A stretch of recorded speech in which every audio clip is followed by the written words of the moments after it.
All right, how you doing, everybody? Tim Lawson here, host of The Better Life and a known soccer bettor. As everybody knows, I love betting the MLS, the USL especially, and the NWSL. Those are my focused leagues, the USL especially, but we still have a week to wait for the USL. It is match day 2 of MLS tomorrow, and I wanted to put out a little content on it. I wanted to fire up the video and provide my thoughts.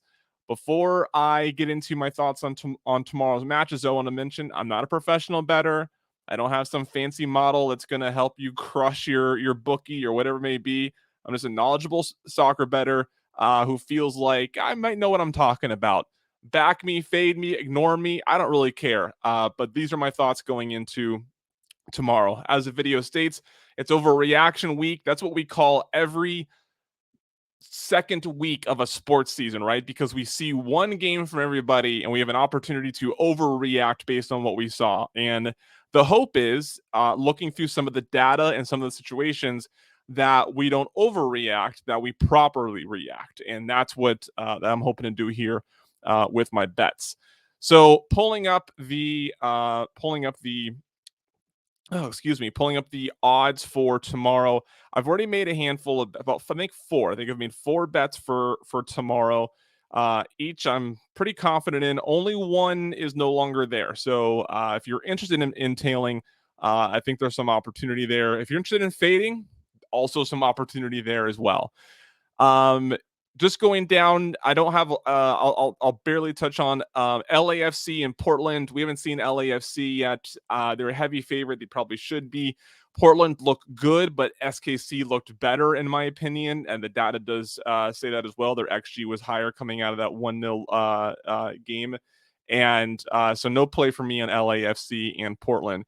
Atlanta United, they're the favorite hosting Toronto. I don't think there's really much here. I guess I would lean Toronto a little bit, but Atlanta, I think, has enough talent to get the win. Whether it's just by the one goal or more is to be seen.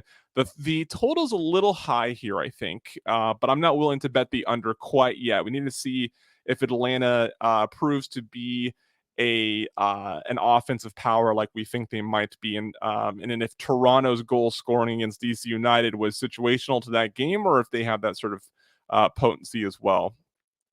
My first bet comes in the Columbus Crew hosting DC United. I think a full goal is too much here. I understand that Columbus Crew at home is going to be a difficult match for DC United, but DC looked capable against Toronto. And I think a full goal is too much here. And so I got DC United +1 on the goal line. I got it -114. It's -120, -125 in most places. I wouldn't play it like beyond that, but I would play the +1 at like -125, even maybe even -130 before I take the Asian line of plus 0.75 at a number of like even money or +105, because I'd rather take that one goal loss and take the push rather than lose my half my bet. So I think DC United looked good enough against Toronto. I think the big question mark is what are we really getting out of Columbus? I don't think judging a match against Philadelphia, who look great coming out of the gate, is really fair. I mean, Columbus Crew did score first, and then Philly flipped it on them really quickly. And I don't know if it's really fair to judge Columbus on that too much, but I just still think a goal is too much here. I played DC United the +1 goal. For me, the match of the weekend, Inter Miami against Philadelphia Union. I need to make sure. Do I have these home and aways correct? This is what sucks about soccer is not every book knows how to list them properly, and sometimes I get mixed up. If you're new to betting soccer, if you're new to soccer as a sport in general, I should say, something that you'll notice, and it'll probably take you a little while to get used to, is the home team is supposed to be listed first. Okay, the home team is supposed to be listed first, unlike other sports in America where the home team is listed second. Um, so it's always good to make sure you know what what the truth is on who is actually hosting the match before going to a sports book, because some books mess it up and will have it flipped with the home game, the home team on the listed second, which isn't how it's supposed to be listed, and it confuses me.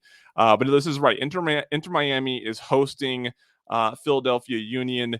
I mean, slight lean to Inter a little bit here. I thought they looked really good in their match. But of course, why would I? I'm not going to, get in line to fade Philadelphia too quickly here. Probably something I'm going to be looking to play a second half play if Inter looks capable in the first half. Maybe take a little bit of them going in the second half.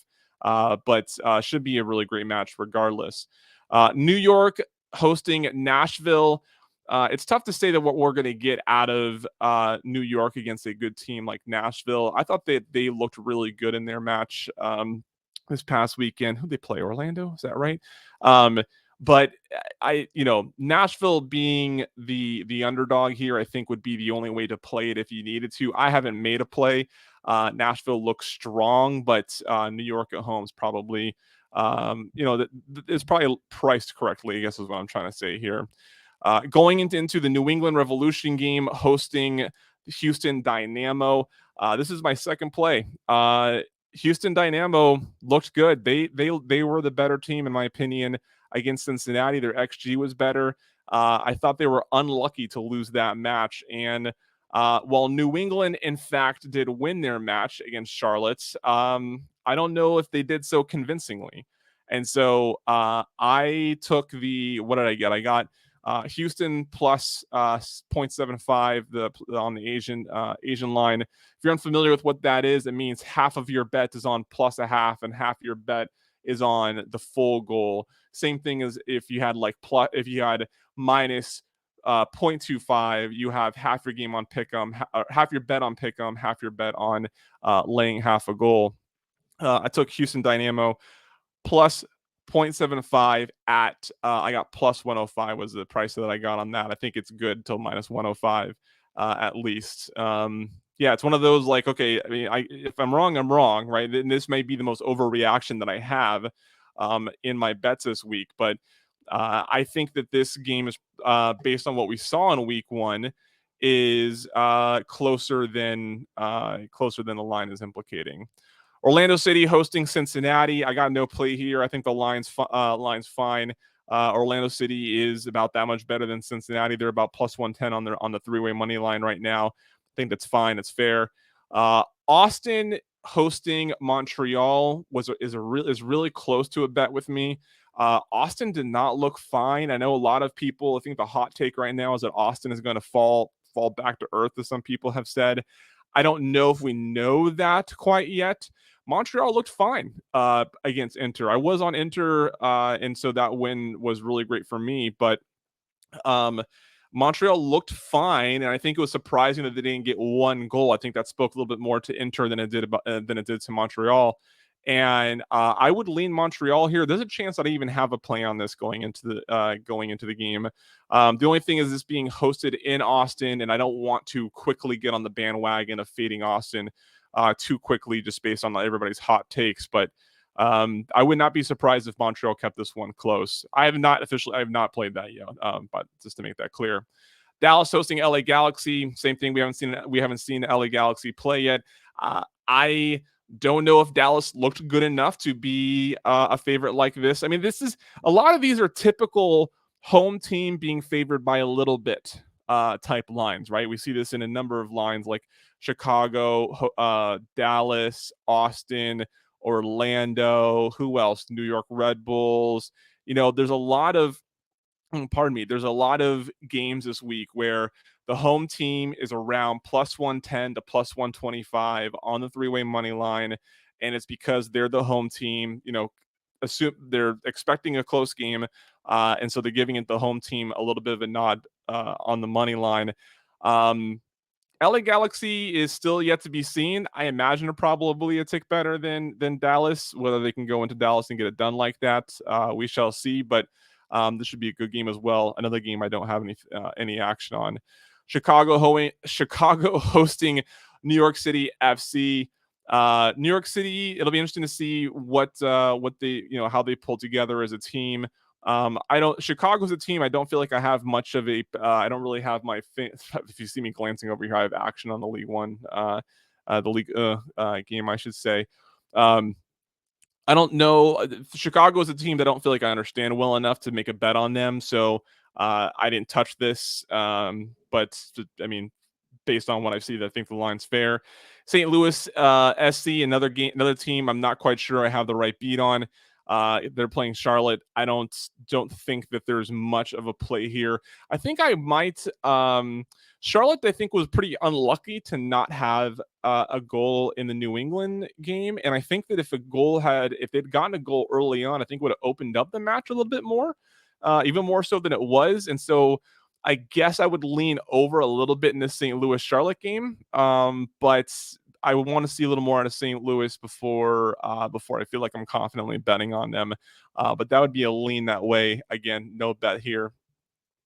Colorado Rapids hosting Sporting Kansas City. This is my next bet. I think it's only my third bet that is still available. I don't understand this line. I understand that home teams should be favored a little bit because that's just how MLS rolls. Home teams perform pretty well in this league. Sporting Kansas City looked like the better team in their loss against Portland, and I think that Portland was lucky to come away with that win. Colorado, even though you could say, well, Seattle just dominated that game. Yeah, Colorado did not look like they were in sync. They had good ideas. You could see them wanting to do certain things, but like through balls were being sent forward with no runner. Like it was just they just looked so disconnected. Everybody had the right idea, but it wasn't gelling. And I don't know if 1 week is enough to fix that. And I would say that Sporting Kansas City is probably going to be. I think I will. I don't know if it's too bold to say that at the end of the season, Sporting Kansas City probably won't be that much worse than Seattle when it comes to standings and performance. Do I think Sporting Kansas City is going to be a walk in here and get a 4-0 win? Probably not. But I think them catching a half a goal is a good bet. In fact, I'm going to sprinkle a little bit on the money line at plus 260. And look, if I'm wrong, I'm wrong. But I don't think this is an overreaction. I think this is a proper reaction to how both of these teams played in match day 1 and what the line is at match day 2. I think Sporting Kansas City is the play here. San Jose hosting Vancouver. I have a small bet on Vancouver. I'm saying that for transparency's sake. I don't know if it's not strong enough for me to be like, here, this is one of my bets. I will say I do have money on Vancouver plus the half. It's just a numbers based thing. Let me pull up the XG that I have here on this past weekend. I mean, I have Vancouver. I use Footy Stats. They have 1.41 XG coming out of Vancouver. And then, goodness, where's it? San Jose. Where did San Jose go? San Jose. Just less than just under a half a goal XG. I just think Vancouver. I think this is a draw. Like I just think this. I think Vancouver is as good as San Jose, and I don't know if the trip into California is going to be enough to sway this in San Jose's favor. I could be wrong. Again, it's not one of my like recommended bets. I'm just admitting that I have money. Do have a small bet on Vancouver plus the half. And then the last bet that I can account for here, it's not available anymore. After Seattle's resounding win over Colorado, I immediately pulled up lines for once the game was over. I pulled up lines for the following week. I got Seattle at even money on the money line hosting Real Salt Lake. It's minus 150 in some places. I would not bet it at that number. But I do have that in pocket. Again, I would not bet Seattle at that number, nor do I think I would take anything back on Real Salt Lake. So that is what it is. Anyways, that is how I feel about MLS this week. The recap: DC United plus the full goal. I got minus 114. It's available around minus 125 in most places now. I took Houston at plus 0.75 on the Asian line. I got that at plus 105. I think you can probably get that around even money minus 105 right, in other places. I took Sporting Kansas City plus half the goal. I got minus 115 on that line. I'm getting plus 260 on the money line. I'm putting a little bit there as well because I do think that they can win outright. And then I technically have Vancouver. I'm not recommending that as a bet like I am the other three, and then admitting that I do have some Seattle Sounders at even money. That's nowhere near available anymore. There's no NWSL for a few more weeks, but we do have some USL Championship futures markets are open. I should say there's only one. Caesar Sportsbook opened with their USL futures markets. I mentioned them on the Bettor Life, the podcast that I host. I got Indy 11 at 50-1. I got Monterey Bay at 60-1, and I got Charleston at 100-1. Indy is now 30-1. I wouldn't play that. Monterey Bay is now 30-1. I would not play that. Charleston is down to 75-1. I would play it at 75-1. I think that Ben Pierman's going to get Charleston into the playoffs. I really do.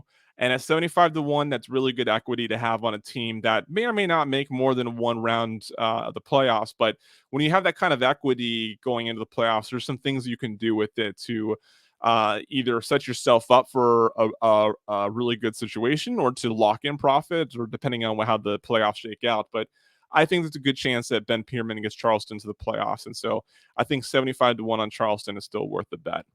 All right. If I have time and motivation to do this next week, I will. And if I do it next week, it'll include plays in the USL Championship. I cannot wait.